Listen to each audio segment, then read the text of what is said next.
¿Qué tal? ¿Cómo están? Muy buenas noches y bienvenidos a un nuevo debate aquí en Televisión Ferrol. Hoy les vamos a hablar sobre un asunto que, además de afectar a nuestra comarca, tiene un alcance internacional. Se trata de la Asociación Transatlántica para el Comercio y la Inversión, una propuesta de tratado de libre comercio entre la Unión Europea y los Estados Unidos. Actualmente esta cuestión está en fase de negociación. Sus defensores argumentan que el acuerdo sería beneficioso para el crecimiento económico de las naciones que lo integrarían, aumentaría de forma notable la libertad económica y fomentaría la creación de empleo. Sin embargo, sus críticos argumentan que estas se producirían a costa del aumento del poder de las grandes empresas y desregularizaría los mercados, rebajando los niveles de protección social y medioambiental de forma drástica. De esta forma, añaden los detractores, se limitaría la capacidad de los gobiernos para legislar en beneficio de los ciudadanos, así como el poder de los trabajadores en detrimento de los empresarios. Sus mayores críticos también lo califican como una pesadilla para la democracia. El gobierno, por su parte, de Estados Unidos considera la asociación como un complemento a su acuerdo estratégico transpacífico de asociación económica. En cambio, la Unión Europea, la otra parte de este acuerdo, es duramente criticada por el secretismo con el que está llevando las negociaciones de espaldas a la opinión pública. Hay que decir también que en un primer borrador del proyecto se filtraba en marzo del pasado año 2014, después de lo cual la Comisión Europea lanzaba un programa para consultar a los ciudadanos interesados, aunque solo exponía en esa consulta un número limitado de cláusulas de ese gran acuerdo. El anteproyecto filtrado reveló que el tratado no permitiría a los gobiernos aprobar leyes para la regularización de sectores económicos estratégicos como la banca, los seguros, servicios postales o telecomunicaciones. Asimismo, ante cualquier expropiación, las empresas podrían demandar a los estados exigiendo la devolución de su inversión, más compensaciones e intereses. El tratado permitiría, por otra parte, la libre circulación de capitales y establecería cuotas para la circulación de trabajadores, entre otros aspectos. En cuanto a la aprobación de este tratado, se estima que podría producirse a finales de este mismo año 2015. Como decíamos antes, se está ahora mismo en plenas negociaciones. Pero antes de que eso tenga lugar, esa aprobación definitiva del acuerdo, nosotros queremos analizarlo desde diferentes perspectivas, la sindical, la empresarial y la ciudadana. Por ello, hoy nuestros invitados son el portavoz del sindicato de la CIGA en Ferrol, Manuel Grandal. Buenas noches, señor Grandal. También nos acompaña el presidente de Iniciativa Empresarial del Noroeste por Europa, Manuel Pérez. Buenas noches, bienvenido. Buenas noches. Y también está con nosotros el presidente de la Asociación Ciudadana Tribuna para el Diálogo, Arturo Otero. Muy buenas noches, señor Otero. Buenas noches. Y a ustedes también, como saben, nos dirigimos porque se pueden considerar pues uno más de esta mesa. Ya saben que en la segunda parte de este programa abriremos la línea telefónica para que puedan intervenir en directo y plantear cuestiones sobre los asuntos que trataremos aquí esta noche. Se lo recordamos una vez más, ese acuerdo, esa asociación transatlántica para el comercio y la inversión que negocian la Unión Europea y Estados Unidos. Y podrán intervenir ustedes llamando al teléfono que ya conocen, el 981 36 99 13. En la segunda parte se lo pondremos en pantalla para que lo tengan más a mano. Y vamos ya a entrar en materia, y antes de hablar, ¿no?, de ese tratado, de lo que puede ser el futuro en el ámbito económico a nivel internacional, me gustaría preguntar a nuestros invitados pues cómo ven la situación actual de las relaciones comerciales entre Europa y Estados Unidos. Señor Grandal. Bueno, para falar deste tratado e para falar das relacións comerciais, é dicir, as relacións que existen hoxe entre Europa e Estados Unidos, pois en parte confirman a non necesidade deste tratado, non? Porque os tratados bilaterais que se fixeron até agora, é dicir, no mundo existen máis de 3.000 tratados deste estilo, non? Na cal máis de 90% son tratados bilaterais, non tratados multilaterais como este do que estamos a falar, non? Que é un número moitísimo máis reducido. Por certo, todos na práctica capitaneados por Estados Unidos. Pero decía antes que as relacións que hoxe existen entre Estados Unidos e Europa nos fan pensar que non sería necesario este tratado. Hai que falar que, teóricamente, estes tratados se fan pois para reducir arancéis, entre outras cousas, non? E, hoxe en día, os arancéis que existen no mercado entre Estados Unidos e Europa son dos arancéis máis baixos que existen no mercado mundial. Estamos falando de un 5,2 en Europa e un 3,5 nas importacións de Estados Unidos. Por tanto, desde ese punto de vista non teña absolutamente ningún sentido este tratado. Outra cousa é que este tratado se fai con outros objetivos, ademais o que ven a unirse a algo que xa está asignado pero que non entrou en vigor, que é o tratado con Canadá, non? Por eso se fala dese tratado multilateral, non? O gran objetivo deste tratado é rebaixar as regulacións que hai nos distintos estados, en concreto en Europa, que son unhas regulacións moito máis severas que as que hai en Estados Unidos, non?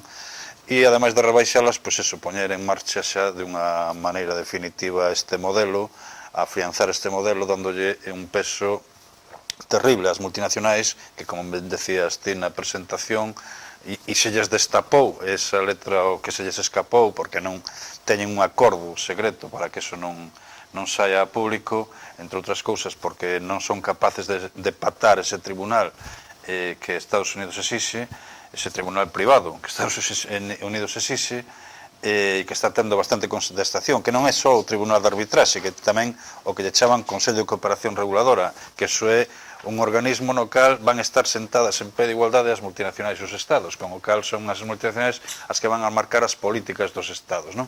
Bueno, pois en ese sentido se trata, insisto, de atacar as normas reguladoras, porque son sobre todo as grandes multinacionais, as agroalimentarias, as industriais, as enerxéticas, sobre todo, as de servicios, a banca incluída, as que están manifestando públicamente, ademais, que o gran problema é a regulación, non son tantos arancéis, senón a regulación. Eu creo, somente porque a veces a xente dice, bueno, é que son posturas, bueno, hai que ver nada máis que con o secretismo que se está negociando isto, non? Cando algo se negocia con tanto secretismo, na cal nas negociacións non participan ni siquiera os parlamentos, e isto está en mans única e exclusivamente teñen acceso á información 8 parlamentarios, eso é terrible, 8 parlamentarios europeos, eso é, quer dizer que incluso os partidos que se pretende que se vote en xunio a primeira fase da negociación no Parlamento Europeo aínda non tuveron acceso a eso, pois isto é real. Eu resumilo con algo que decía un premio Nobel de Economía, non? O Paul Krugman, no New York Times, quer dizer que isto eu creo que é clarificador. Hai razóns para apoiar podía haber razóns para apoiar este tratado, razóns para opoñerse a él, pero cando a Cámara de Comercio de Estados Unidos fai dun acordo moi complicado a súa gran prioridade e ofrece falsidades para justificalo, deberíamos sospeitar de que hai asuntos perversos e ocultos na súa letra pequena. Isto dice un premio Nobel americano. Esto es realidad, lo acuerdo, ¿no? Muchas gracias, señor Ganal, por esa primera valoración. Bueno, señor Pérez, desde el ámbito empresarial, ahora mismo, ¿cómo ven la situación actual de las relaciones comerciales entre Europa y Estados Unidos? Bueno, como este tema es un tema que todavía está muy verde y como ves, pues hay ideas para todo y esto va a dar mucho de sí, como fue cuando entró el euro cuando los gobiernos europeos estableció el euro, pues todo el mundo pensaba que efectivamente eso iba a ser una ruina y yo pienso que fue un acierto, ¿no? La situación actual de las relaciones comerciales entre Europa y los Estados Unidos, en principio, cualquier acuerdo que se oriente en favorecer las relaciones económicas entre grandes productores y mercados de gran consumo y demanda es beneficioso, ¿no? Hay que tener en cuenta que la Unión Europea es en la actualidad el mayor socio comercial de Estados Unidos, con un flujo de comercio de bienes y servicios de 2.700 millones de dólares al día y cerca de 4 billones de dólares invertidos entre ambas economías. Se entiende que el Tratado de Libre Comercio tiene por objeto rebajar las barreras de comercio y desde este punto de vista el tratado se presenta como una solución práctica para las empresas, en especial a la hora de favorecer el intercambio comercial, ¿no? Eso yo creo que, pensándolo así, yo creo que, y haciendo estos razonamientos, yo pienso que es beneficioso, ¿no? Y luego se puede decir, uno puede preguntar, ¿qué puede suponer este nuevo acuerdo internacional? ¿Perderán poder los Estados? Hay que darse cuenta que esto no va a entrar en vigor ni se va a aprobar. Todos los Estados, los 28 Estados que forman la Unión Europea, tienen que aprobar conjuntamente con la Unión Europea, aprobar el tratado. Y conjuntamente van a intervenir todos los agentes sociales, de los sindicatos de la Unión Europea, de los países, de los 28 países y los empresarios, en el mundo empresarial. Y que, bueno, se vigilará que, bueno, que este tema no sea dominado por, como decía Manel, por las grandes potencias, ¿no? Que es el peligro para las pequeñas y medianas empresas, ¿no? De otra manera, esta es una cuestión esencial. Perdón. Es cierto que en la práctica, tal y como plantea el propio tratado, el objetivo es incrementar el flujo comercial mediante la reducción de aranceles. Es, en principio, que si echamos la vista atrás, ya se ha abordado en el Tratado de la Unión Europea que favoreció las interrelaciones comerciales entre los países miembros. El Tratado de Libre Comercio plantea, sin embargo, serios interrogantes. Primero, porque el mercado norteamericano y la propia legislación del país es más laxo en materia comercial y choca frontalmente con la disposición más restrictiva y orientada a la protección de los ciudadanos en el conjunto de la Unión Europea. No rigen las mismas normas, por ejemplo, en materia sanitaria, del consumo y la propia fisonomía de los Estados Unidos y del conjunto de la Unión Europea son divergentes. Por ejemplo, en cuanto a la política de contratación pública, esto puede abrir ciertas incertidumbres sobre las consecuencias que tendrá su aplicación en sectores vitales como la sanidad, el consumo, en materia prima, necesidad o en general los servicios públicos. Es sobradamente conocido que Estados Unidos orienta su política en este sentido hacia la contratación privada en áreas como la sanidad, por citar un ejemplo, mientras que la Unión Europea perfila en general el acceso a la misma como un derecho universal y garante para el usuario. O sea, como ves, es cada bloque tiene su forma de gobernar y de ver las cosas. Iremos profundizando en ese acuerdo, correcto. Pero ahora queremos conocer un poco pues, el ámbito también o la visión ciudadana, pues un poco de la misma cuestión, ¿no? ¿Cómo veis, cómo se ve, señor Otero, desde el ámbito ciudadano, las relaciones actualmente establecidas ya, ¿no? Entre Europa y Estados Unidos en el ámbito del comercio? Mira, yo la verdad es que es una opinión personal mía de lo que vamos a hablar. Y yo lo que veo es que el tratado, de lo que estamos hablando, aún está en fase de negociación. Es decir, en estos momentos lo que hay son filtraciones, son comentarios, pero no hay de momento ninguna cosa en realidad. Yo lo que quería llamar la atención de la magnitud de este tratado. Es decir, estamos hablando de unos países o unas zonas comerciales como es Europa y América, que es el 60% del PIB mundial. Fíjate la importancia que puede tener hasta en todo el comercio mundial y en todo el mundo este tratado. Después, en esta clase de tratados y de estas magnitudes, pues hay defensores y hay detractores, como en todo. Entonces, si analizamos lo que es en el Parlamento Europeo, los defensores de este tratado son los partidos conservadores, los partidos neoliberales, los partidos socialdemócratas, y estos ven necesario hacer esto porque ellos piensan de que se va a crear empleo, hablan de millones de puestos de trabajo en las dos zonas, hablan la eliminación de de los aranceles, que también es importante, como decía el compañero, bueno, pues igual no son muy relevantes, pero un 3% de arancel, pues encarece, o puede, bueno, pues es un dinero importante de que en estas magnitudes tiene su gran importancia. Y después es el incremento del PIB de cada país, es decir, si va a incrementar el negocio entre los dos continentes, pues seguro de que el PIB nuestra riqueza, va a aumentar. En la parte contraria, ¿quién está en el Parlamento Europeo? Pues están los partidos, bueno, pues de la izquierda, le voy a llamar radical, sin ningún tipo de peyorativo, es decir, para diferenciarlo del socialdemócrata, o sea, es decir, en España, para que la gente lo pueda comprender, el PSOE apoyaría este tratado, y Izquierda Unida y Podemos, por ejemplo, que está ahí, más ellos reflejados por ellos mismos, estarían en contra. También estarían en contra partidos independentistas y partidos ecologistas. Pero esto, como hasta ahora tampoco se conoce en profundidad todo el tema, ellos achacan de que, bueno, que va a haber una pérdida de soberanía. No lo entiendo, bueno, había que hilvanar muchísimo para ver esto.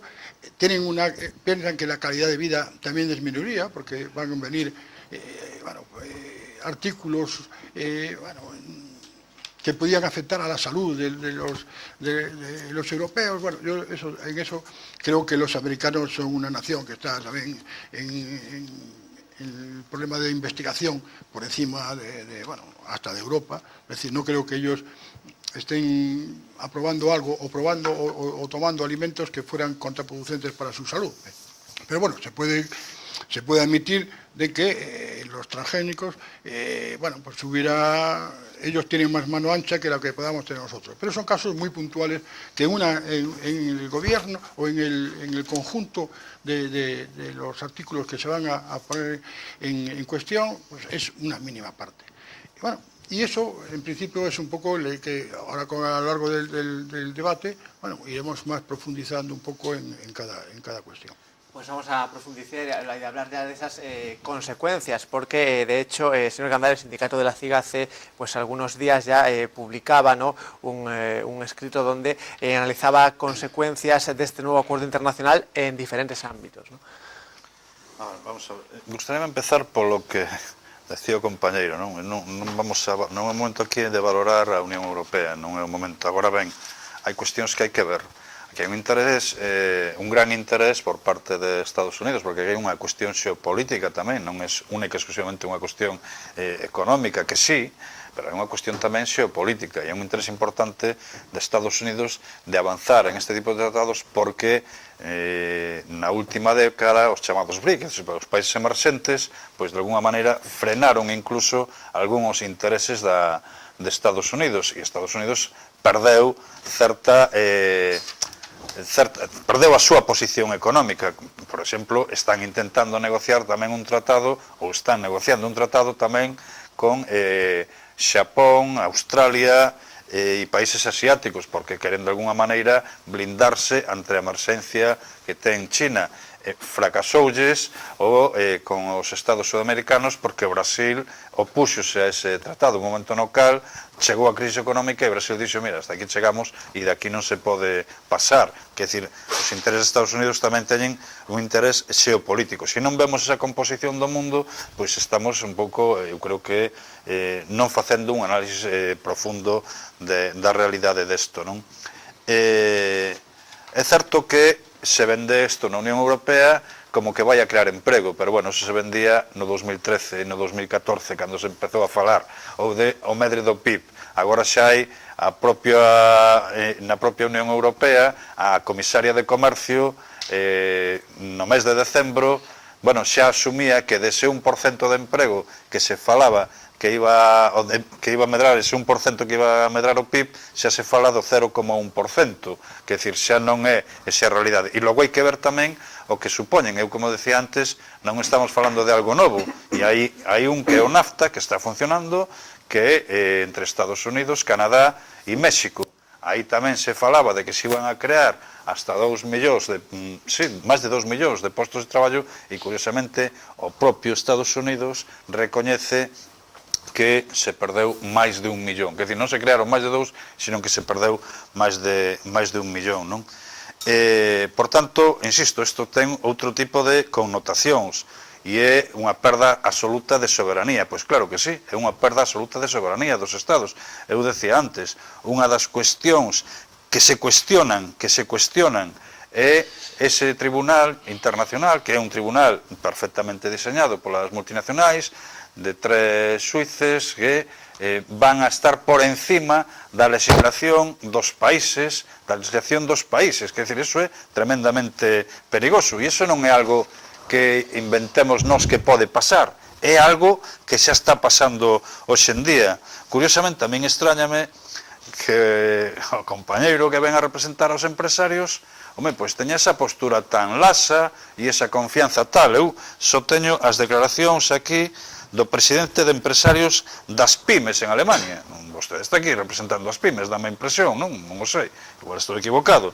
Pois este home decía que están a favor do libre comercio, pero si falamos dunha xusticia na sombra, onde se cometen irregularidades na selección dos árbitros, e cando se fala de irregularidades na selección dos árbitros é que aquí hai portas giratorias. Temos que darnos conta, temos que saber que estes tribunal do que se fala, que é un tribunal privado, aquí sí hai que hai portas giratorias, eso está absolutamente recoñecido. Son xuíces que veñen das grandes multinacionales, que son xuíces do mercantil moi especializados, que incluso que a súa hora de traballo ronda entre os 600 e 800 euros, e un Estado, un concello, que sea denunciado por unha multinacional, como mínimo ten que contar que vai ter que depositar 8 millóns de euros. Eso é unha barbaridade. Pero é que o dice este señor das pymes, que dice que no lo apoyamos, no queremos una justicia privada con decisiones inapelables, no tiene ninguna lógica implantar esto en Europa, cuyos sistemas judiciales ofrecen garantías. E añade tamén, ningunha pyme europea poderá afrontar unha demanda ante estes tribunais, porque o proceso medio dura 4 anos e o coste para un demandado é de 6,5 millóns de euros. Que pyme va a poder pagar estas cantidades? Non o digo eu, o dice o presidente da pequena e mediana empresa de Alemania. Isto é a realidade, non hai outra. Home, nós podemos, se pode desconfiar se somos a esquerda radical, non sei que, alternativa, que estamos fora do sistema. Pero, home, supoño que o presidente das pymes de Alemania non está, non? Muchas gracias. Bueno, estamos empezando ya a hablar de consecuencias. De hecho, antes el señor Pérez ya alguna consecuencia ya relataba, ¿no? Sí, bueno, yo no represento las pymes alemanas, pero represento un pequeño núcleo de empresarios de comarca que son más humildes, ¿no? Pero, bueno, desde a Asociación de Empresarios, Iniciativa Empresario Honesto, estuvemos tomando as nosas notas e, bueno, digo máis ou menos o que penso. Hai detractores e non hai detractores. Como dicía Arturo, bueno, pues Podemos e Esquerda Unida pues, se manifestan no Parlamento Europeo e como eso pues, habrá quen dice a favor ou en contra. Eu o que quero dicir é que cando nos entramos na Unión Europea tamén pasou o mismo debate.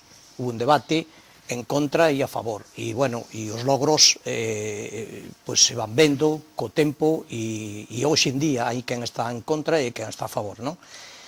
Pero, bueno, de todas formas, vamos hacia unha globalización e eu penso que isto non ten marcha atrás, non? De todas formas, lo que decías tú, sobre el tema de las ventajas y desventajas, ¿no? Sí. Yo tomé unas notas aquí y yo me pregunto, ¿qué pretende? Eliminar aranceles sobre bienes y restricciones sobre servicios, abrir mercados públicos y facilitar las inversiones en ambos sentidos. Y las ventajas, yo entiendo que aumentaría la exportación al eliminarse aranceles, simplificarse los diversos trámites burocráticos, etc. Generaría empleo y crecimiento en toda la Unión Europea. Bajaría los precios y dará al consumidor más dónde elegir, al reducir los costes comerciales.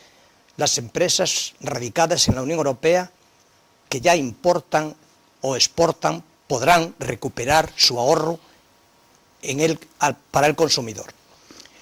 Podría contribuir a eliminar las restricciones y facilitar a Europa la diversificación de su suministro energético, ¿no? Y yo pongo un ejemplo, ¿no? Un ejemplo.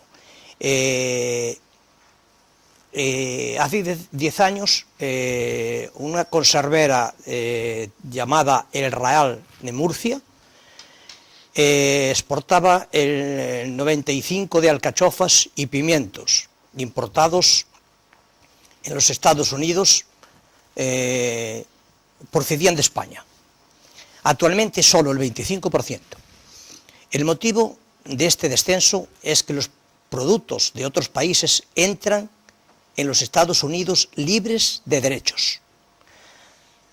Los envíos españoles están sujetos a un gravamen del 15%, no del 2,3 ni del 3 ni del 5, como decías tú, del 15%, por lo que, bueno, yo las notas que tengo y los que son así, por lo que una vez se supriman estos aranceles, las empresas españolas podrán competir en igualdad de condiciones. Y hay que darse cuenta que la Unión Europea, formada por 28 países, en su conjunto forma el bloque económico hoy en día más potente del mundo, ¿no?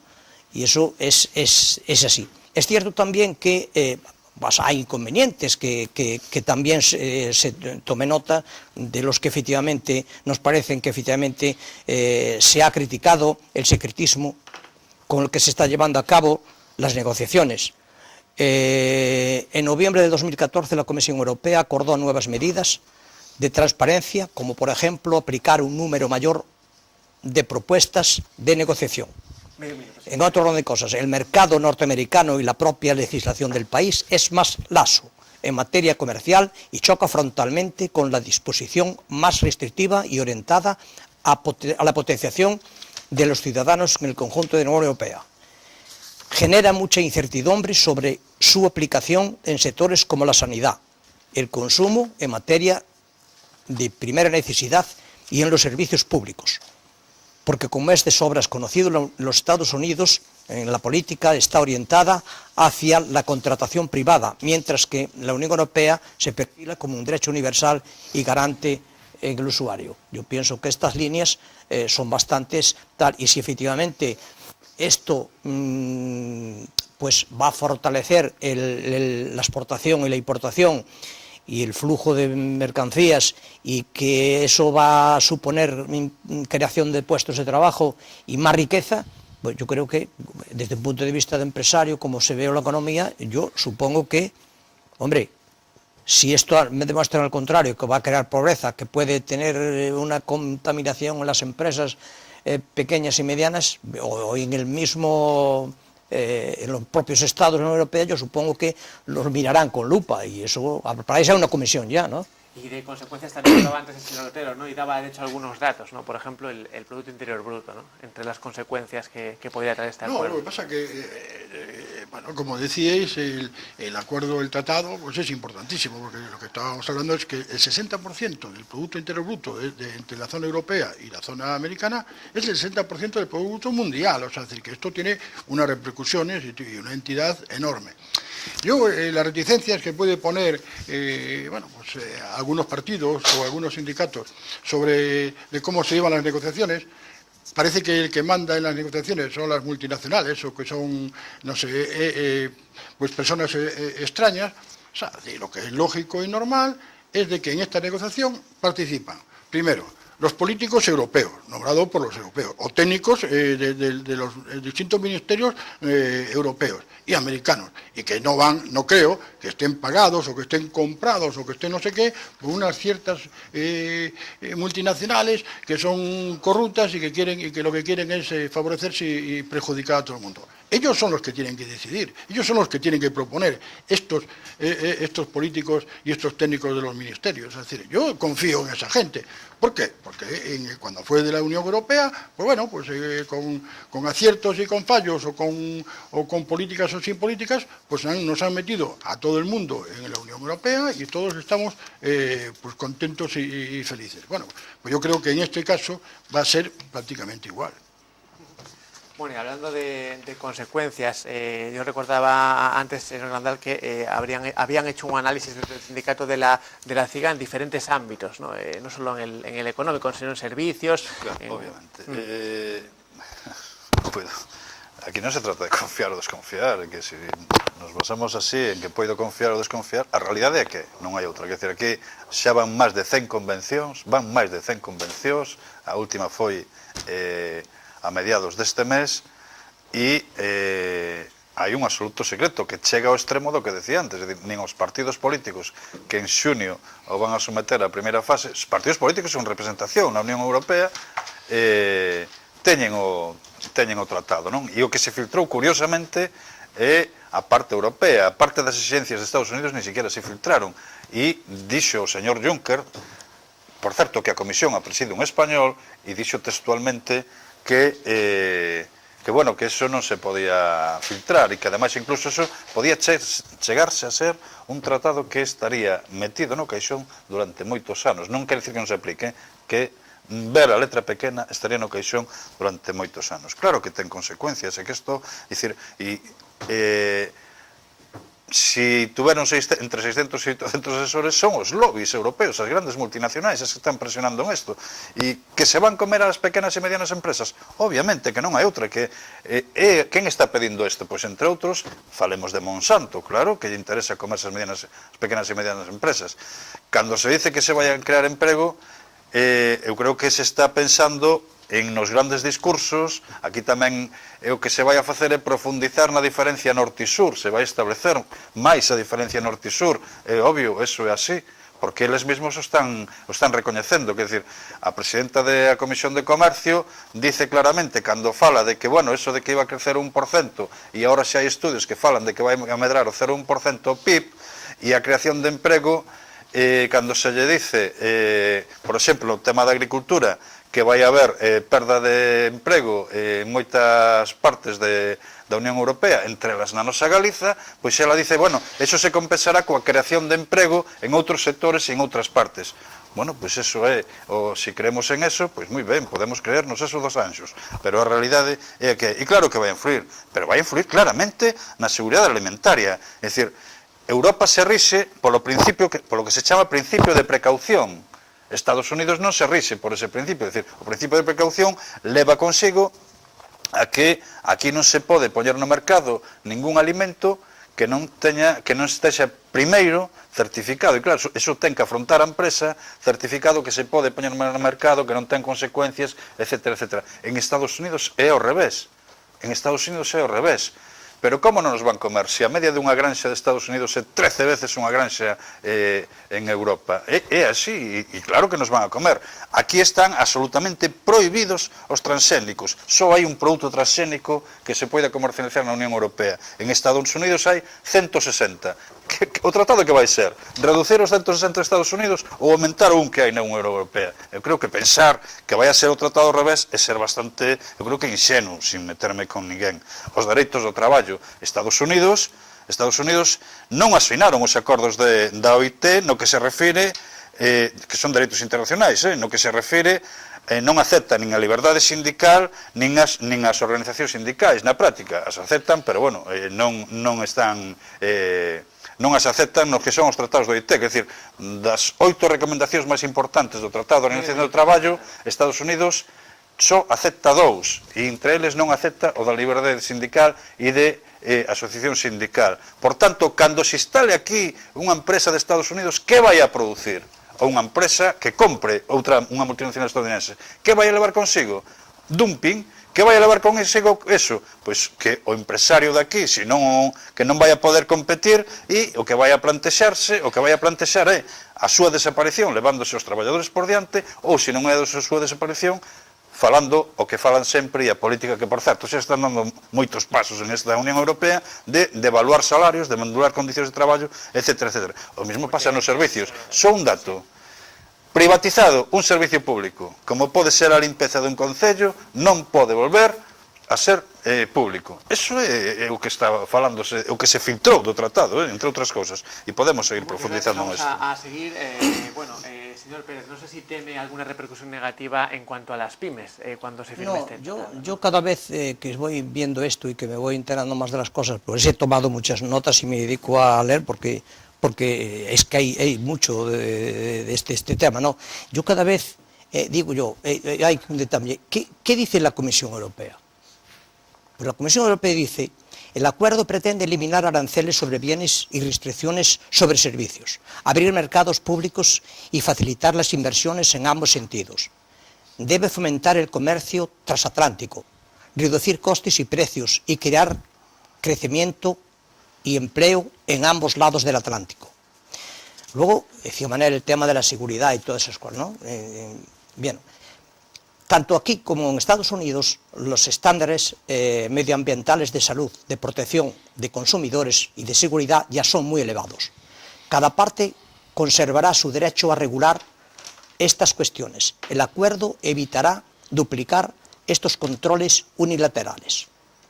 Aún así, la CE ha sido dotada de un mandato de negociación con claras líneas rojas, que pasan por la protección de nuestra salud y derechos como consumidores y por el respeto a los estándares de protección social, laboral y medioambiental de la Unión Europea. Eso está claro. Y luego seguimos tomando notas en qué nos beneficia y en qué nos puede beneficiar a los españoles. Entonces yo también tomé una nota aquí y digo, pero si tomamos como ejemplo algo que nos atañe de forma directa, ¿no? Como es y tan elevada de necesidad como es el tema de la construcción naval. Se supone que el Tratado de Libre Comercio puede hacer mucho más competitivo el sector al producirse una considerable rebaja en los aranceles.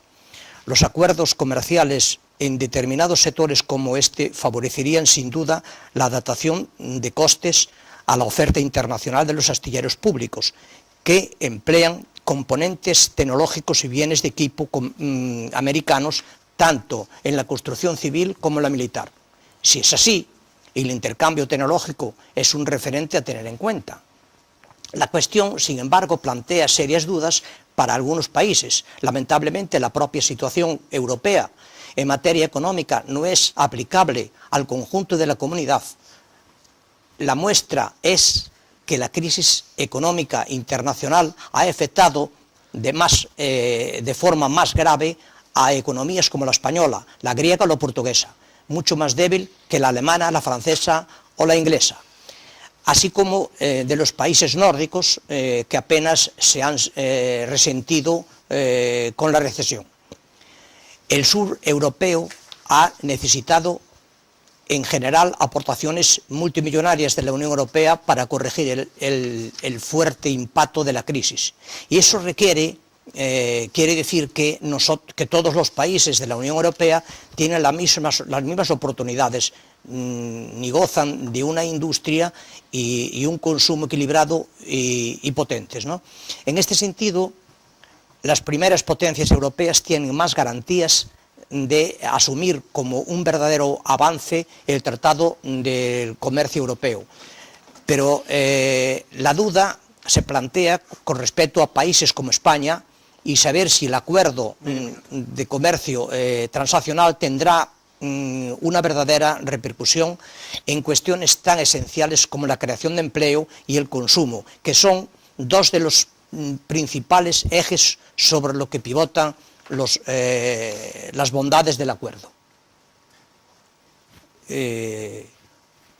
Ahora seguimos hablando de consecuencias. Bueno, incluso se está apuntando ya desde esta mesa consecuencias en la comarca de Ferrol, como por ejemplo en ese sector naval, ¿no? Bueno, pues seguimos hablando de consecuencias. Señor Otero, ¿no? Yo la verdad que en este debate que tenemos, o en esta tertulia, yo la verdad que no entiendo muchas cosas de la forma de lo que planteamos. O sea, yo entiendo ese tratado entre dos áreas comerciales importantes, como dije antes, en que hay 1 billón de euros de intercambio entre mercancías, servicios e inversiones. Bueno, y este tratado, yo lo que creo es que quiere potenciar ese negocio.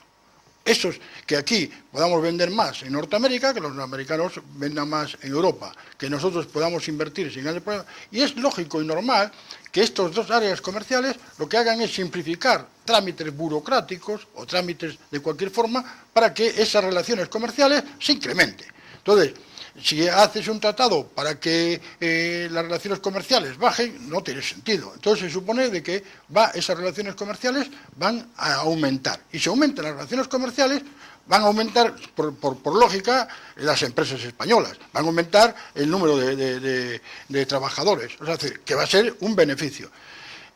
Cuando se habla de que, bueno, de que las multinacionales mandan o van a mandar, yo creo que en estos tratados, a estos niveles, las multinacionales no tienen ningún problema en estar... ¿Tú, Inditex, tienes algún problema para estar en Norteamérica o en Estados Unidos para ubicarse allí? No tienen ningún problema, porque esa gente tiene una capacidad económica, política y administrativa para vencer cualquier obstáculo para estar allí. ¿Quién tiene problemas para estar allí? Bueno, pues igual las conserveras nuestras gallegas, o igual el del automóvil nuestro gallego, o el del campo de no sé qué. Eso sí que, esas pequeñas empresas sí que van a tener problemas. Bueno, pues esto es eliminar unos trámites burocráticos y hacer más fácil el poder llegar a esta parte. Por eso yo, lo de las multinacionales, cuando hablo de las multinacionales, la verdad es que no lo entiendo. Después, cuando se dice de que un servicio, bueno, aquí hay servicios que están privatizados, ¿vale? Como la basura, como el agua, como no sé qué. Vale, y que después ya no se puede... No, o sea, yo nunca entendería eso. Primero, yo nunca leí que eso pudiera ser pasable. Si yo tengo un contrato de basura con Ferrol, en Ferrol, y tú no puedes venir mañana a decirme que ahora lo vas a rescatar porque a mí me interesa que sea público. Bueno, lo lógico es que tengas que pagar, que tengas que indemnizar. Pero eso ocurre ahora y ocurre antes.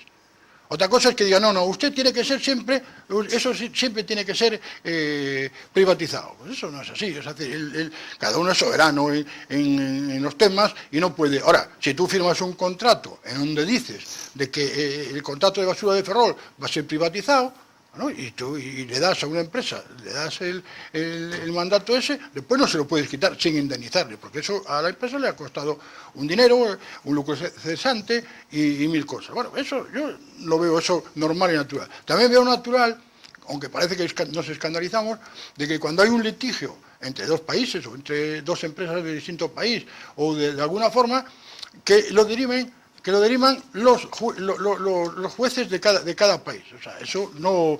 Además, de buena cosa, de cara al mundo globalizado, por lo que se van a hacer es nombrar, no las multinacionales, nombrar los países o en estos tratados ya el acuerdo en donde gente experimentada, gente que se puede considerar neutral, son los que diriman estos litigios.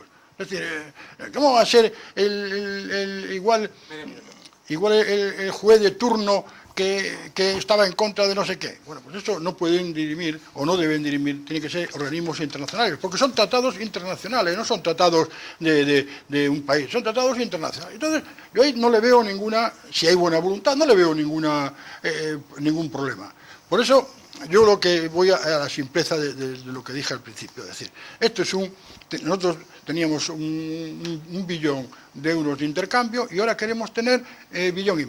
Eso repercute en un beneficio económico para las dos partes o para las dos naciones. Y eso al final se traduce en puestos de trabajo, en mejoras de empresa y en mejoras de todo el tipo. O sea, eso es que después hay que vigilar para que eso se haga bien y que alguien no se meta por detrás una letra pequeña que le pueda favorecer. Pues claro, para eso tenemos a los políticos y tenemos a los técnicos allí en Bruselas para que lo defiendan el tema ese y no sé eso. Pero es un problema muy complejo y que tampoco yo le veo tanto problemática como se le quiere ver. Pues seguiremos hablando de esas consecuencias de esa asociación transatlántica para el comercio y la inversión entre Europa y Estados Unidos, pero lo haremos después de un pequeño descanso. Pasamos a publicidad y en la segunda parte ya saben que ustedes podrán también tomar parte en este debate con ese teléfono 981 36 99 13. Volvemos en unos segundos.